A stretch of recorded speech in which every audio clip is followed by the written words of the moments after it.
ಶ್ರೀ ಗುರುಭ್ಯೋ ನಮಃ. ಹರಿ ಓಂ. ಗುರುಬ್ರಹ್ಮ ಗುರುವಿಷ್ಣು ಗುರುದೇವೋ ಮಹೇಶ್ವರ, ಗುರು ಸಾಕ್ಷಾತ್ ಪರಬ್ರಹ್ಮ ತಸ್ಮೈ ಶ್ರೀ ಗುರುವೇ ನಮಃ. ಗುರುವೇ ಸರ್ವಲೋಕಾನಾಂ ವಿಷಜೇ ಭವರೋಗಿಣಾಂ ನಿಧಯೇ ಸರ್ವವಿದ್ಯಾನಾಂ ಶ್ರೀ ದಕ್ಷಿಣಾಮೂರ್ತಯೇ ನಮೋ ನಮಃ. ಆತ್ಮೀಯ ಕನ್ನಡ ಆಸ್ಟ್ರೋ ಮೀಡಿಯಾ ಸಮಸ್ತ ಪ್ರೇಕ್ಷಕರಿಗೆ 2026ನೇ ಈ ಒಂದು ಶುಭ ಸಂದರ್ಭದಲ್ಲಿ ನಿಮ್ಮೆಲ್ಲರಿಗೂ ಕೂಡ ಹಾರ್ದಿಕ ಶುಭಾಶಯಗಳನ್ನ ಹೇಳ್ತಾ, ಆ ದೇವಿ ಮಹಾಯಕ್ಷಿಣಿ ನಿಮಗೆಲ್ಲ ಆಯಸ್ಸು ಆರೋಗ್ಯ ಐಶ್ವರ್ಯ ಕೊಟ್ಟು ಒಳ್ಳೆಯ ರೀತಿಯಲ್ಲಿ ಈ 2026 ಸಂತೋಷವಾಗಿ ಆನಂದವಾಗಿ ಇರಬೇಕು ಅಂತ ಹೇಳಿ ಆ ದೇವಿಯಲ್ಲಿ ಪ್ರಾರ್ಥನೆ ಮಾಡಿಕೊಳ್ತಾ, ಈ 2026ರಿಂದ ಯಾವ ರೀತಿಯಲ್ಲಿ ಈ ಗ್ರಹಗಳ ಪ್ರಕಾರ ರಾಶಿಗಳ ಮೇಲೆ ಏನೇನು ಪ್ರಭಾವ ಬೀರುತ್ತೆ ಅಂತಕ್ಕಂಥ ವಿಚಾರವನ್ನು ಈ ಒಂದು ಎಪಿಸೋಡಲ್ಲಿ ನಾವು ನೋಡ್ತಾ ಇದ್ದೀವಿ. ಗ್ರಹಗಳಲ್ಲಿ ನವಗ್ರಹಗಳು ನಭೋಮಂಡಲವನ್ನು ಸಂಚಾರ ಮಾಡ್ತಾ ಇರ್ತವೆ, ಆದರೆ ರಾಶಿಗಳು ಫಿಕ್ಸ್ ಆಗಿರುತ್ತೆ. ಅದರಲ್ಲಿ ಒಂದೊಂದು ರಾಶಿಗೆ ನಮ್ಮ ಮಹರ್ಷಿಗಳು ಒಂದೊಂದು ಹೆಸರನ್ನು ಸೂಚನೆ ಮಾಡಿದ್ದಾರೆ. ಅದರಂತೆ 12 ರಾಶಿಗಳಿಗೆ 12 ಹೆಸರುಗಳು: ಮೇಷ, ವೃಷಭ, ಮಿಥುನ, ಕರ್ಕಾಟಕ, ಸಿಂಹ, ಕನ್ಯಾ, ತುಲ, ವೃಶ್ಚಿಕ, ಧನಸ್ಸು, ಮಕರ, ಕುಂಭ, ಮೀನ. ಈ ಇಷ್ಟು 12 ರಾಶಿಗಳಲ್ಲಿ ಒಂದು 3-4 ಗ್ರಹಗಳು ಚೇಂಜ್ ಆದಾಗ ಯಾವ ರೀತಿಯಲ್ಲಿ ಆ ರಾಶಿಯ ಮೇಲೆ ಪರಿಣಾಮ ಬೀರುತ್ತೆ ಅಂತಕ್ಕಂಥದ್ದೇ ಸ್ವಾರಸ್ಯಕರವಾಗಿರ್ತಕ್ಕಂಥ ವಿಚಾರ.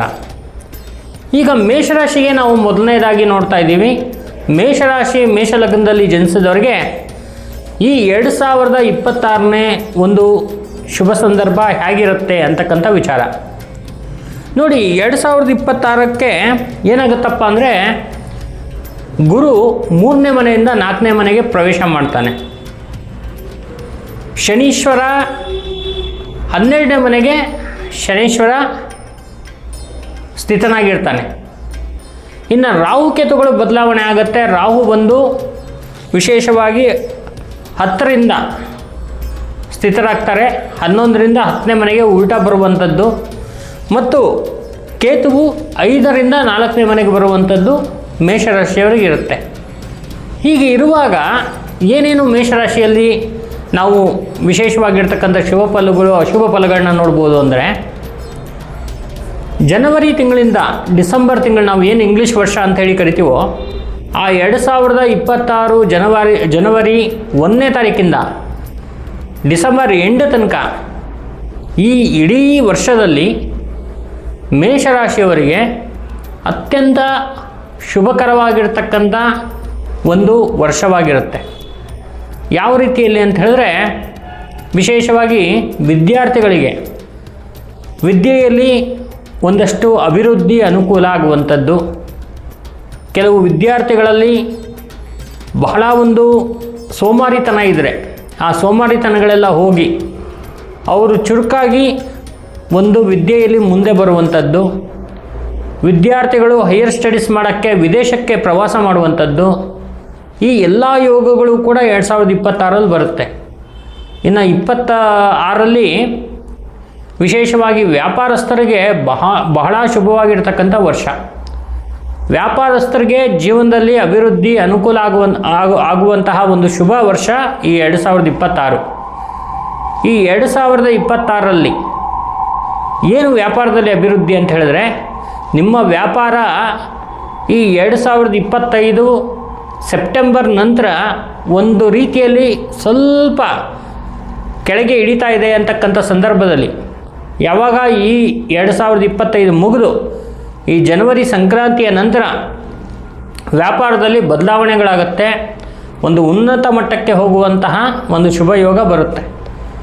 ಇನ್ನು ಈ 2026ರಲ್ಲಿ ಈ ಮೇಷರಾಶಿಯವರಿಗೆ ವ್ಯಾಪಾರಸ್ಥರಿಗೆ ಏನು ಸೂಚನೆ ಕೊಡೋದು ನಾನು ಅಂತ ಹೇಳಿದ್ರೆ, ಹೊಸ ಇನ್ವೆಸ್ಟ್ಮೆಂಟನ್ನು ಮಾಡೋಂಗಿಲ್ಲ.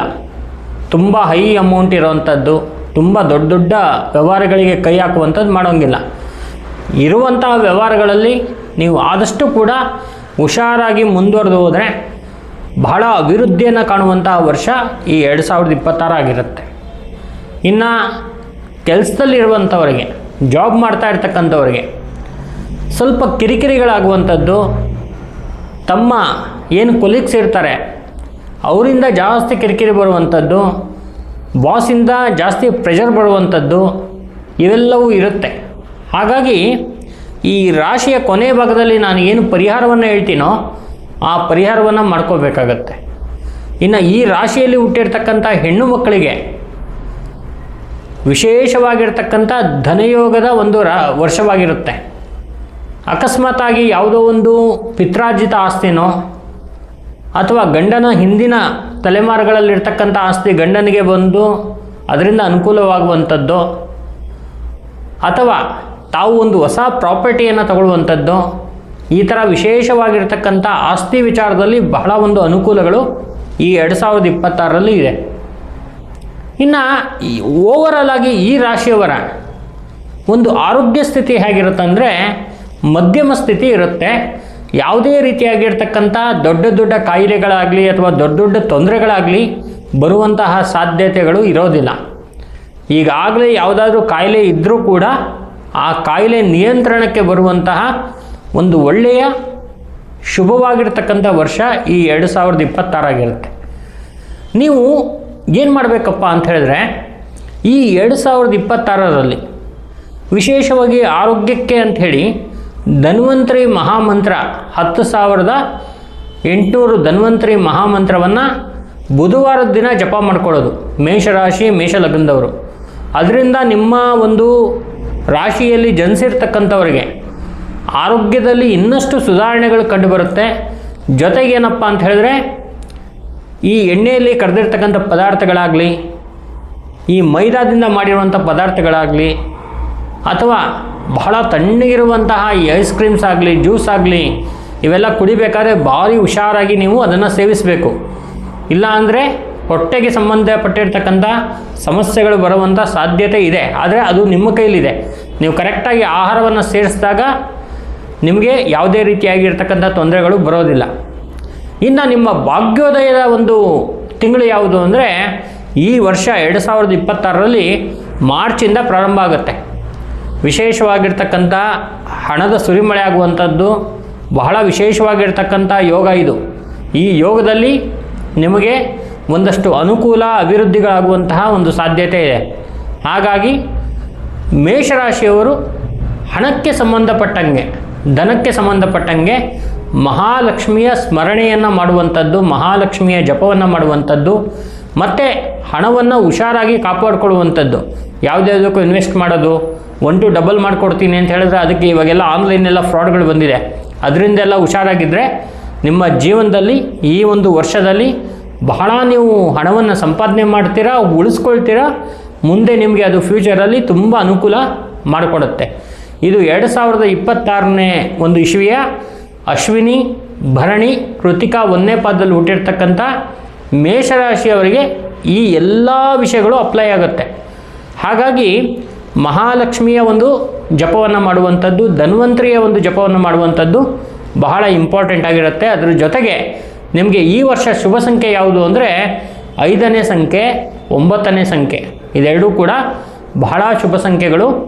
ಈ ಸಂಖ್ಯೆಯಲ್ಲಿ ಬರುವಂತಹ ಕ್ಯಾಲೆಂಡ್ರಲ್ಲಿ ಬರುವಂತಹ ಒಂದು ಡೇಟ್ಗೆ ನೀವು ಏನಾದರೂ ಒಂದು ಒಳ್ಳೆಯ ಕೆಲಸವನ್ನು ಮಾಡಿದಾಗ, ಒಂದು ವಾಹನ ಖರೀದಿ ಮಾಡೋದು ಅಥವಾ ಒಂದು ಭೂಮಿಯನ್ನು ಖರೀದಿ ಮಾಡಿದಾಗ ನಿಮಗೆ ವಿಶೇಷವಾಗಿರ್ತಕ್ಕಂಥ ಅದರಲ್ಲಿ ಲಾಭಗಳನ್ನ ನೀವು ನೋಡ್ಬೋದು.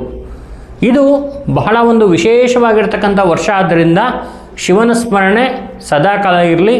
ನಿಮಗೆ ಈ ವರ್ಷ ವಿಶೇಷವಾಗಿರ್ತಕ್ಕಂಥ ಶುಭ ಫಲ ಕಾಯ್ತಾ ಇದೆ. ನೀವು ನಾನು ಹೇಳಿರ್ತಕ್ಕಂಥ ಪರಿಹಾರಗಳನ್ನ ಮಾಡಿ ಅನುಕೂಲವಾಗುತ್ತೆ. ನಮಸ್ಕಾರ.